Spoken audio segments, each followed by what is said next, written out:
فضا الکرم، علم و حکمت کی مہکی فضا الکرم، الکرم الکرم اے خدا Al-Karam. Al-Karam high school, Sher Shah road, داتا نگر، بادامی باغ، Lahore.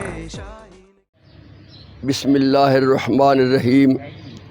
Al-Karam high school, Sher Shah road, داتا نگر، بادامی باغ، لاہور کی طرف سے میں حافظ محمد صدیق فیضی جماعت دہم کے طلباء و طالبات کے لیے اسلامیات کا پروگرام پیش کر رہا ہوں۔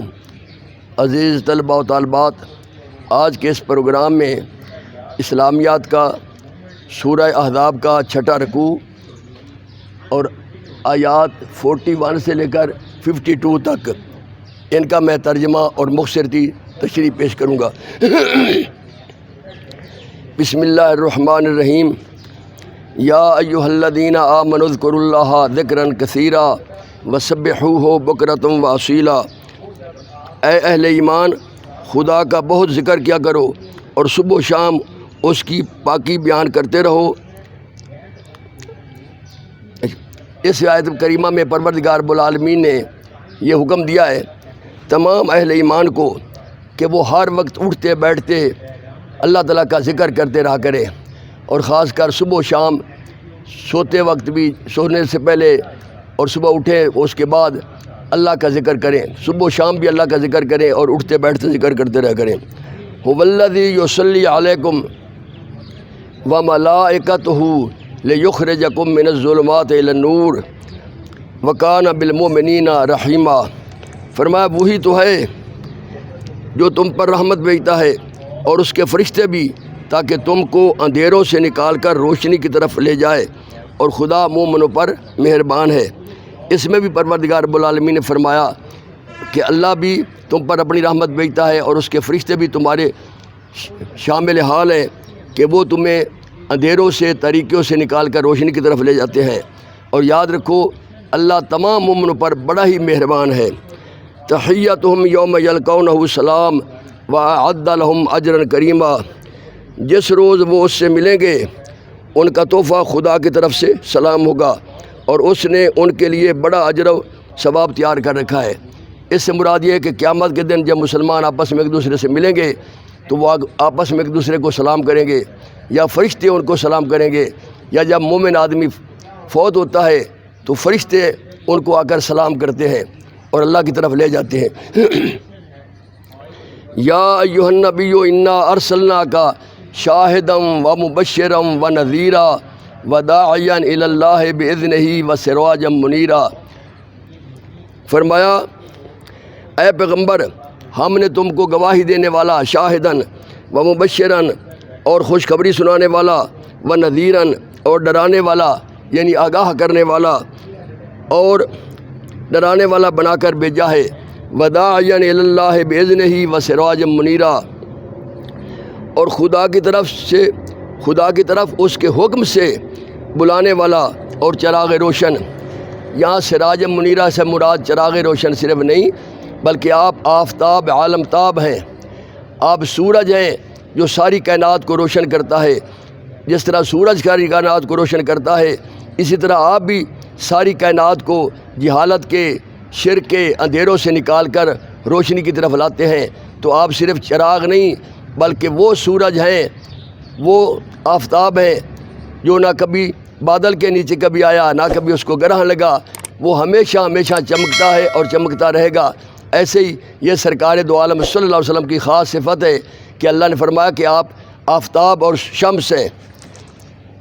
فرمایا وبشر المؤمنین بان لهم من اللہ فضلا کبیرا، اور مومنوں کو خوشخبری سنا دو کہ ان کے لیے خدا کی طرف سے بڑا فضل ہوگا، دنیا میں بھی اور آخرت میں بھی۔ ولا تطع الکافرین والمنافقین ودع اذاہم وتوکل علی اللہ وکفی باللہ وکیلا، اور کافروں اور منافقوں کا کہا نہ ماننا اور نہ ان کے تکلیف دینے پر نظر کرنا، اور خدا پر بھروسہ رکھنا، اور خدا ہی کارساز کافی ہے۔ اس میں رب کائنات نے فرمایا کہ کسی کافر اور منافق کی بات نہ ماننا، ان کے پیچھے نہ لگنا، تمہیں اللہ پر بھروسہ رکھنا چاہیے اور اللہ ہی کارساز کافی ہے۔ یا ایھا الذین آمنوا اذا نکحتم المؤمنات ثم طلقتموهن من قبل ان تمسوهن فما لكم عليهن من عدة تعتدونها فمتعوهن وسرحوهن سراحا جمیلا۔ فرمایا مومنو، جب تم مومن عورتوں سے نکاح کر کے ان کو ہاتھ لگائے یعنی ان کے پاس جانے سے پہلے طلاق دے دو تو تم کو کچھ اختیار نہیں کہ ان سے عدت پوری کراؤ، ان کو کچھ فائدہ یعنی خرچ دے کر اچھی طرح سے رخصت کر دو۔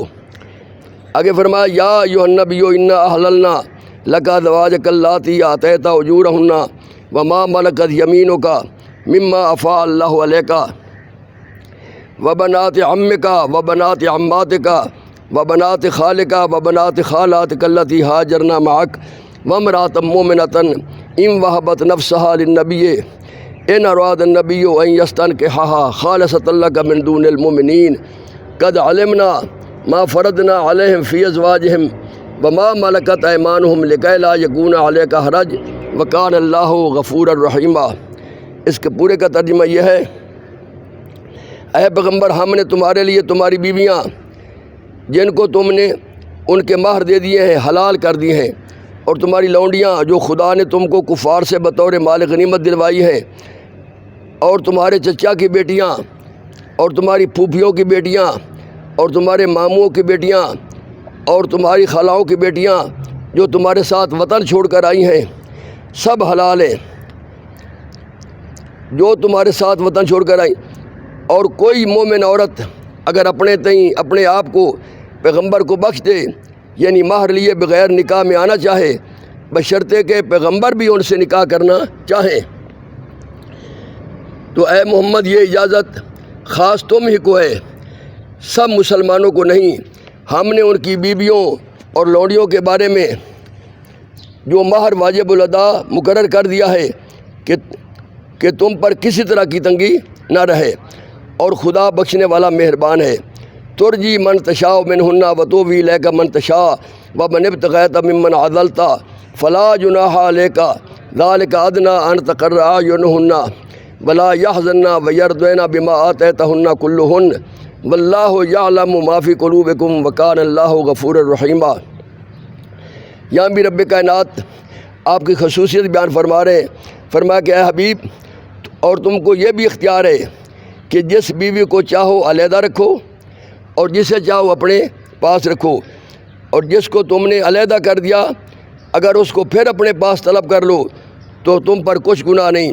یہ اجازت اس لیے ہے کہ ان کی آنکھیں ٹھنڈی رہیں اور وہ غمناک نہ ہوں، اور جو کچھ تم ان کو دو اس سے لے کر سب خوش رہیں، اور جو کچھ تمہارے دلوں میں ہے خدا اسے جانتا ہے، اور خدا جاننے والا اور بردبار ہے۔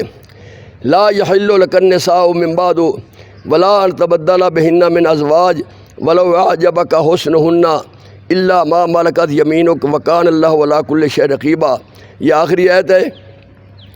فرمایا اے پیغمبر، ان کے سوا اور عورتیں تم کو قطعاً جائز نہیں، اور نہ یہ کہ ان بیویوں کو چھوڑ کر اور بیویاں کرو، خواہ ان کا حسن تم کو کیسا ہی اچھا لگے، مگر وہ جو تمہارے ہاتھ کا مال ہے یعنی لونڈیوں کے بارے میں تم کو اختیار ہے، اور خدا ہر چیز پر قادر ہے اور خدا ہر چیز پر نگاہ رکھتا ہے۔ یہ تھا ترجمہ جو میں نے آپ کو بیان کر دیا۔ مجھے امید ہے کہ آپ نے اس طرح سمجھ لیا ہوگا، اس کو بار بار پڑھیں سمجھیں۔ اللہ آپ کو کامیاب و کامران فرمائے۔ خدا حافظ۔